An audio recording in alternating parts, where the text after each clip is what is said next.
پاکستان تحریک انصاف کی ٹیم اور ہم سب تو پچھلے 14 ماہ سے مسلسل ہر ماہ ہر ہفتے پریس کانفرنسز کر کے پوری قوم کو آگاہ کرتے رہے ہیں. ڈیسیجن میکرز کو بھی ہم ان پہ بھی پلی کرتے رہے ہیں کہ اپنی کورس کریکشن کر لیں، اور یہ معاملات جو ہیں یہ بہت بگڑ رہے ہیں. پچھلے 14 ماہ کی جو معیشت کی کہانی ہے وہ بہت ہی دردناک ہے.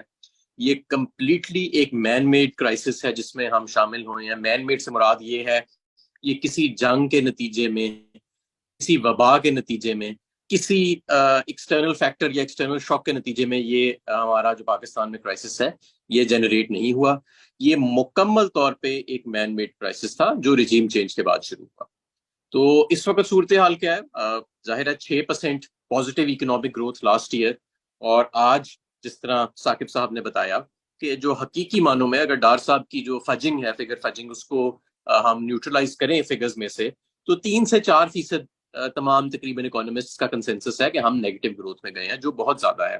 مہنگائی جو ہے وہ 12% سے پچھلے 14 ماہ میں بڑھ کے 38%، پاکستان کی 75 سالہ تاریخ کی بلند ترین سطح پر پہنچ چکی ہے. تو یہ سب کیسے ہوا؟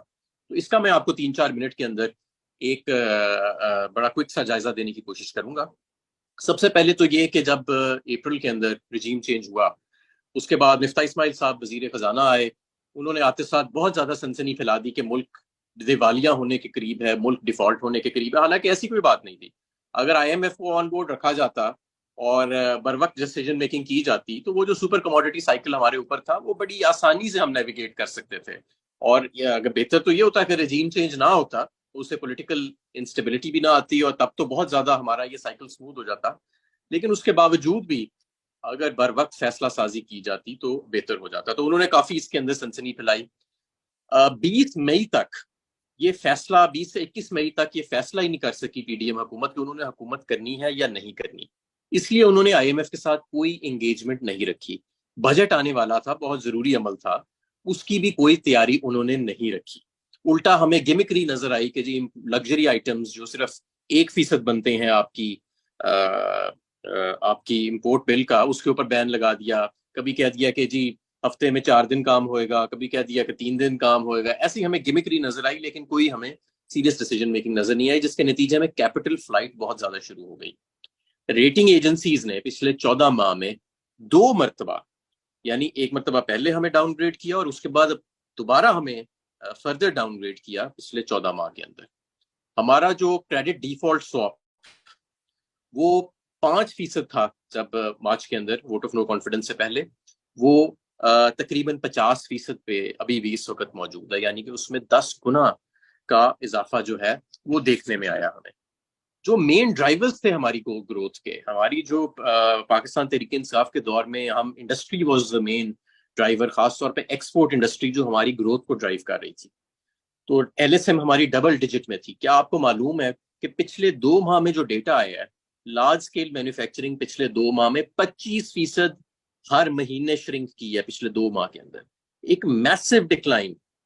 ایکسپورٹس اینڈ ریمیٹنسز ملا کے $6 ارب، یعنی یہ وہ رقم ہے جو ہماری رقم تھی، جو ہم کسی سے مانگتے نہیں تھے، جو ہم کسی سے قرض نہیں لیتے تھے سود والا، جو ہم کسی کے آگے ہاتھ نہیں پھیلاتے تھے. $6 ارب سمجھے ہماری جیب سے ہی نکل گیا اس اکنامک مس مینجمنٹ کی وجہ سے. آپ کی ایکسپورٹ اور ریمیٹنسز پروسیڈ میں پچھلے 1 سال میں $7 ارب کا کمی آئی ہے. تو اندازہ لگائیں کہ یہ کس حد تک اس معاملے کو مس مینج کیا گیا.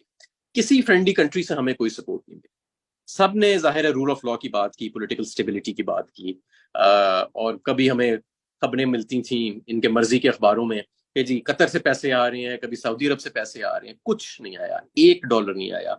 بلکہ چائنا نے رول اوور کیا، جو وہ پچھلے 10 سال سے بیچارہ ہمارا قریبی ساتھی ہمیں بیل آؤٹ کرتا ہے. پچھلے 10 سال سے وہ اپنے لونز کو جو رول اوور کر رہا ہے، چائنا نے صرف وہی رول اوورز کیے، اس کے علاوہ اور کچھ نہیں.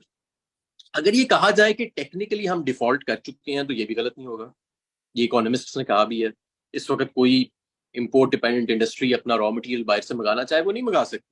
وہ ڈالرز کا بندوبست کہاں سے کرے گی؟ بینک کے پاس ڈالرز ہی نہیں ہے. امپورٹ کنٹرولز لگے ہوئے ہیں، اسٹرکٹ کیپٹل کنٹرولز لگے ہوئے ہیں، تو آپ نہیں کر سکتے.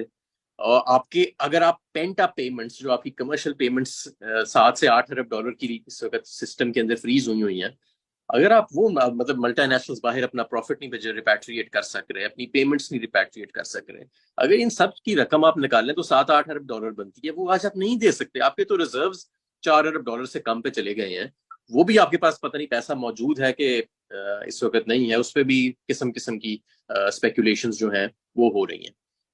اب اس سارے کے اندر سونے پہ سہاگا یہ کہ ڈار صاحب جب تشریف لائے، بڑے ان کو روب اور دبدبے کے ساتھ لایا گیا، یہ بتا کہ بڑی گیم چینجر ہوئے گی ان کی آمد جو ہے. تو ابھی انہوں نے ایک ریسنٹ بجٹ پیش کیا، اور پچھلے سال جس طرح مفتاح صاحب نے جو بجٹ پیش کیا تھا، جو کہ بالکل ایک آئی واش تھا، اور ان کو تمام کے تمام اپنے میجرز واپس لے کے ایک نیا بجٹ جو تھا وہ تقریباً دینا پڑا تھا آخری دنوں میں بجٹ پاس ہونے سے پہلے. تو یہ بجٹ بھی کمپلیٹ آئی واش ہے. اس کے اندر G D P growth, revenues, external financing, inflation کے نمبرز بیلنس کرنے کے لیے بکس کو جو لکھے گئے ہیں اس پہ ہمیں یقین نہیں ہے، تو آئی ایم ایف کو کہاں سے یقین ہے؟ تو یہ ایک بالکل میں سمجھتا ہوں کہ انہوں نے ایک ارسپانسبل بجٹ دیا ہے، اور یہ فسکلی بھی سسٹینیبل نہیں ہے، اور یا ایکسٹرنل فائنینسنگ کے پوائنٹ آف ویو سے بھی بالکل سسٹینیبل نہیں ہے. ہمارا جو روپیہ ہے وہ 50% سے زیادہ ڈی ویلیو ہو چکا ہے صرف ایک سال کے.